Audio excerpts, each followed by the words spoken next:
बरीहा, तुम्हारे फादर की पर्सनैलिटी कितनी अच्छी है ना। तुम्हें मेरे फादर का ख्याल कैसे आ गया? बस ऐसे ही बैठे बैठे ख्याल आया। वो कितने अच्छे हैं ना, खुश शक्ल, खुश मजाज और अमीर भी।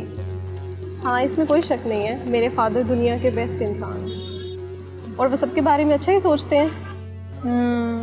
कितना अच्छा है ना, इसीलिए तो अल्लाह उन्हें इतना नवाजता है।